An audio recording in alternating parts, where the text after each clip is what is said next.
બાકી છોકરાઓ આવી ગયા સ્કૂલેથી તો અમારો ફરીમાં હોય અમારા બોકી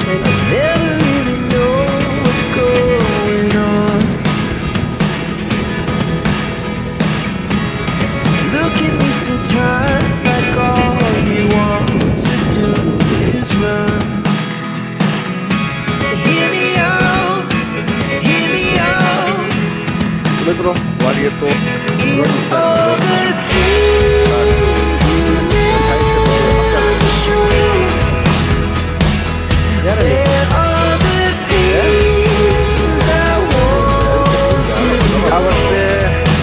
મુખ્ય ડાયરો પહેલાં તો બધાને સુપ્રભાત હો ભાઈ અને હું રામ તમને બધાને જય શ્રી રામ કરીએ ગામડાનો અને ખેતીવાડીનો બ્લોગ ચાલુ સારા સમાચાર એ છે મિત્રો કે હવે અમારા કોમેન્ટ સેક્શનમાં છે ને ઘણા મિત્રોની કોમેન્ટ પહેલાં એમ આવતી હતી કે અમારી સાઈડ વરસાદ ધક્કો મારો, અમારી સાઈડ વરસાદ નથી, અમારી સાઈડ વાવણા નથી.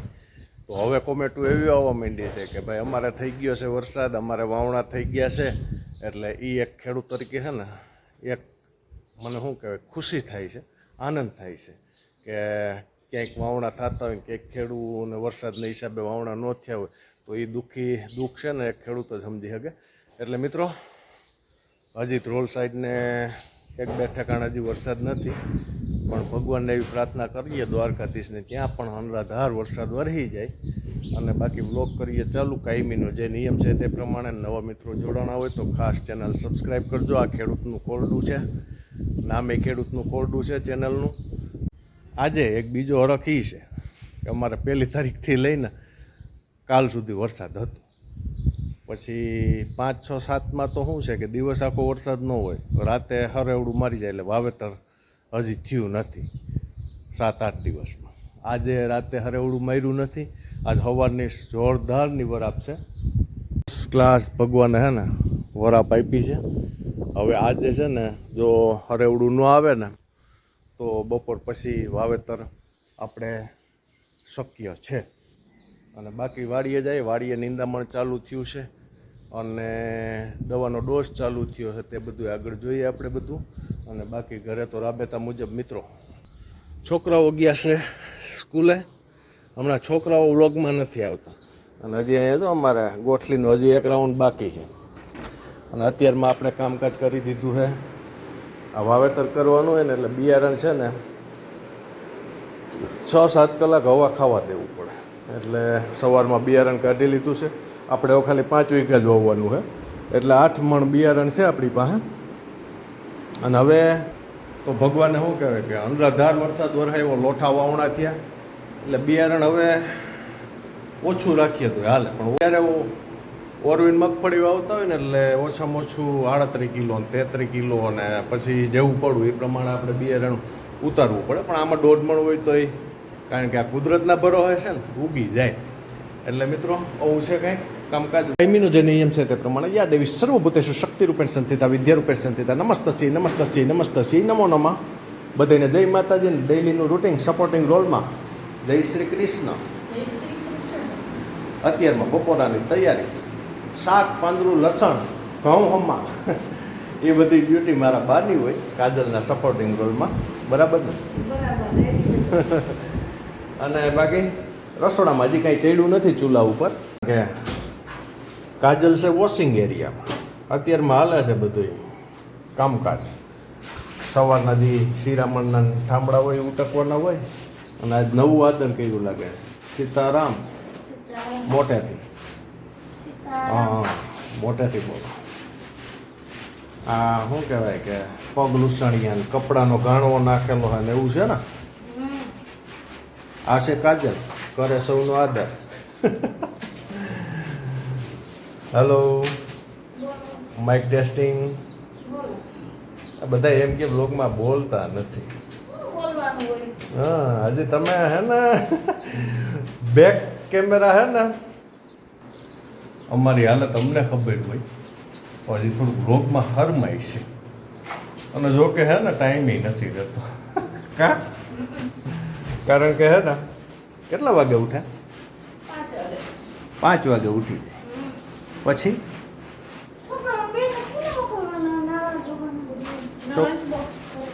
લંચ બોક્સ ને આ ને તેન. પછી છે ને મિત્રો આ ફરીમાં કેટલો ટાઈમ લાગે? કલાક પોણી કલાક જેવું થાય. પછી છે ને આ કિચન ને આ બધું હોલ ને 2 રૂમ ને ઉપર તો અઠવાડિયામાં 1-2 વાર જ જાય સાફ સફાઈ કરવા માટે. આ સાફ સફાઈ કરી લે ને તો કલાક એક તો આરામથી નીકળી જાય. આ નાના નાના લાગે પણ છે બહુ મોટા આ હોલ ને એ બધું, કારણ કે રૂમ જ આપણા 16 ફૂટના હે, 16x18 ને એ રીતના. આ હોલ તો બહુ મોટો હે. એટલે આ બધું તમે ગમે ત્યારે પણ વ્લોગમાં જોતા હશો, ક્લીન એન્ડ કટ જ હોય. એટલે આ બધું છે ને ડેઈલીનું રૂટિન કાજલ માટે થોડુંક છે ને હાર્ડવર્ક હોય. પાછું ડેઈલી છોકરાઓનું સવારમાં ઉઠાડી નવરાવી ધોવરાવી લંચ તૈયાર કરી, ટૂંકમાં કે નાસ્તો તૈયાર કરી અને મોકલવાના હોય. પછી ઉઠે એમ શિરામણ પાણી કરાવવાના હોય. પછી પાછું બપોરાની તૈયારી કરવાનું હોય. આ કરતાં બધું. અને પછી સાંજ પડે થોડીક હળવાઈશ હોય તો આ છોકરાઓ આવી જાય. અને સાંજ પડે થોડું ઘણું ગામડાઓમાં કામ એવું હોય ને, બાજરો હમો કરવાનો ને ઘઉં હમો કરવાનો ને દરવાનું ને ઘણું બધું કામકાજ હોય એમ તો. એટલે એવું છે મિત્રો. અને ઢોર છે નહીં એટલે એવી ઉપાધિ નથી, કારણ કે છોકરા નાના હે એટલે ઢોર કાંઈ રાખ્યા નથી. ઢોરમાં રહેવું, છોકરામાં રહેવું એટલે એવું છે. હવે છોકરા મોટા થાય પછી ધીરે ધીરે અપડેટ કરશું. અને વ્લોગમાં બનાવ્યો હાલો જાય વાડી તરફ સીધા. દુનિયાનો નંબર 1 બિઝનેસ ખેતીવાડી.com. જય કિસાન. તો મિત્રો વાડીએ તો નિંદામણનો આટો હાલે છે અને સાથે દવા છાંટવાનું કામ હાલે છે. ગોવિંદભાઈ જો પંપ લઈને આવી ગયા છે. અને દવામાં આપણે ઈયળની દવા એપોલો અને મેક્સિલાઇઝર આપણે આપેલું છે, આગળ તમને બતાવવા. અને બપોર કડે જો આવો નવો પવન રહે તો બપોર કડે 3 વાગે વાવેતર કરવાનું છે મગફળીનું.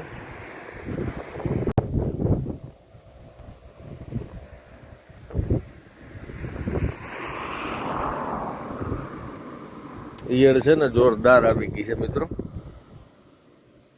પાન ખાધેલા દેખાતા હશે તમને.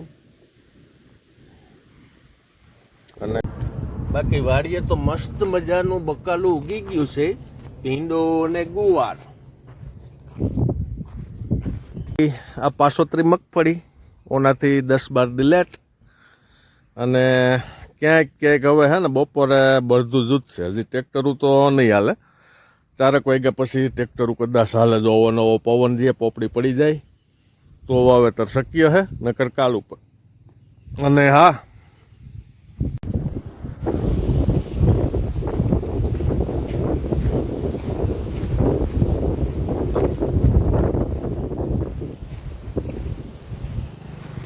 મિત્રો આપણે આપણામાં વાવેતર બાકી છે. હવે આમ પોપડી પડી ગઈ છે, હજી જોઈ એવી નથી પડી. એટલે બપોર કઈડે 4-5 વાગે હાલશે. પોપડી તો વહેલી પડી જાય, પણ જ્યાં જ્યાં પાણી ભરાણા હોય ત્યાં જોઈએ એવી વરાપ ન થઈ હોય એના હિસાબે ના હાલે. અને જેટલી વરાપ થાય એટલું વાવેતર કરવાની વધારે મજા આવે. ને બાકી બળદુના હાઈથી જૂતી ગયા હે કેક જે ઉપર કાપડા હોય એમાં જૂતી ગયા હે.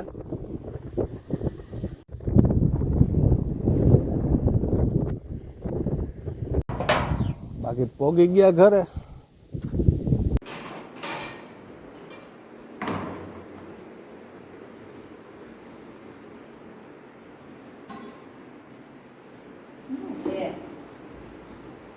બોલાવું કે જો એમ બોલાય. હું બપોરા કરવા વર્ગી ગઈ છું.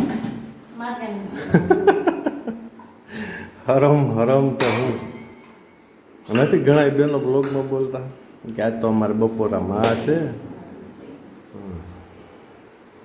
વિષય અપનાવવો પડે. શું છે બપોરામાં લોકો કે રોટલી શાક ને રોટલો. શાક શેનું છે? ગલકાનું મરચા કમ્પલસરી. તારે તેમ બોલવાનું. એક જો વ્લોગ લઈ લેવાય હાથમાંથી કે જો એ વાડીએથી આવ્યા ને આપણે જો બપોરાની તૈયારી કરીએ છીએ આજ ગઈલકાનું શાક છે, મરચાં છે અને છાશ છે અને એવું બધું છે. પછી થોડું થોડું કામ કર્યું હોય એ બધું કહેવાનું હોય, એમાં હરમવાનું શું હોય? હલો એમ કરવાનું હોય એમ.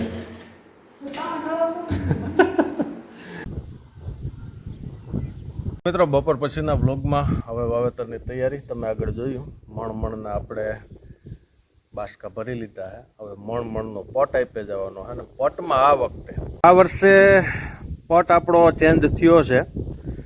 આપણે થાઇરમને બદલે એજાનિલ, એઝોક્સ્ટ્રાબિન 4.8% અને ક્લોરોથાલોનિલ 40% અને સાથે કમ્પલસરી મહાબલી મુંડા માટેની આ દવાનો પોટ આપણે મણમણનો આપી જવાનો છે. અને બાકી બ્લોકમાં બન્યા રહ્યો. હવે વાવેતર ચાલુ કરવાનું છે આપણે. આગળ પોટ દેવાઈ જાય પછી કેવી મજા આવે જોઈએ આગળ. અને આ વખતે કાળી ફૂગ અને સફેદ ફૂગ માટે આપણે આ ચેન્જીસ કર્યો છે. આ ચેન્જીસ બરાબર છે કે નહીં એ પણ કોમેન્ટ કરજો ખાસ, એટલે ખેડૂતોને ખ્યાલ આવે બધાને. હવે થાય છે બધો હકેલો ગુંગળને. હવે આ બધું નીકળશે ક્યારે નીકળશે તમને કહું? ક્યારે નીકળશે હવે? હે માંડવી નીકળે તો હા શું લે હા એ તો આડીઓ બાંધવા કરવું પડે. હું તો કહું ખ્યાલ છે કે નહીં એમ. હા ખેડૂત દીકરી છે એમાં કંઈક કેવું પડે. ગોવિંદભાઈ આવી ગયા. ગોવિંદભાઈ હાલો કરો તૈયારી, મારીએ પટ.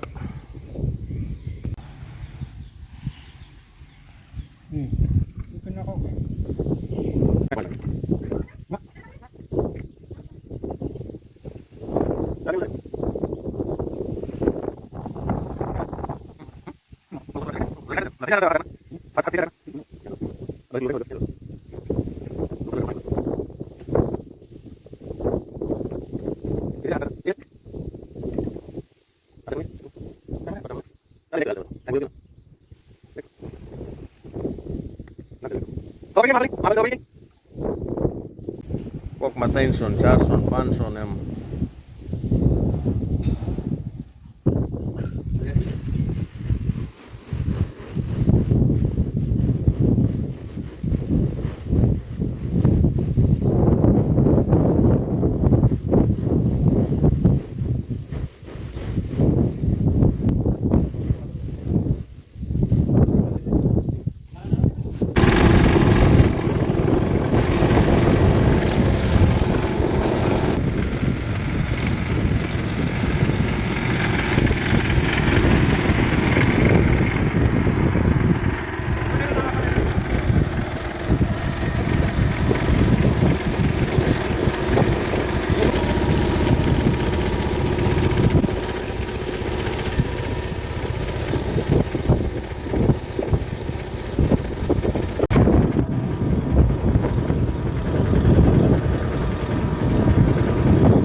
હેપી રોંઢો ને અમે હે ને છેલ્લી ફોલો કર્યું છે એ પ્રમાણે બી લેવા આવ્યા છે. કારણ કે વધારે દવાવાળા દાણા રહીએ ને તો કંઈ કામના નહીં, એટલે કોરા દાણા અહીંયા મૂકી દીધા છે. જોઈએ એમ આપણે લેતા જાઉં. બાકી છોકરાઓ આવી ગયા છે સ્કૂલેથી.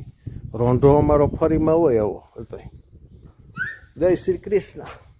હલો સીતારામ. અને અમારા રાજવીરનો હથવારો ભાગુબેને કર્યો છે આગળ અત્યારે. શેમાં હથવારો કર્યો? અમારા બોખી પાઈની છે ને બેનનો આગળ એક દાંત પડ્યો છે. જય શ્રી કૃષ્ણ. પૈડા પણ મોડા પૈડા, બહુ મોડા. હવે કોગરા કર્યા કઈ રહી. અને બાકી બા બપોરનું બકાલું, અટાણનું બકાલું, જય રામા પીર. એટલે આવું છે મિત્રો. હવે આજનો બ્લોગ ઘણો મોટો થઈ જાય. છેલ્લા મણનું હવે હે ને અમે દવા ભેળવીએ છીએ. હવે આગળ જોહે તો ઓલું બી બગાડશું, નકર હાલશે. તો હાલો, જય હિન્દ, જય ભારત, જય જવાન, જય કિસાન. મળશું નેક્સ્ટ વ્લોગમાં. ત્યાં સુધી બધાને જય જવાન જય કિસાન. જય દ્વારકાધીશ. બોલો.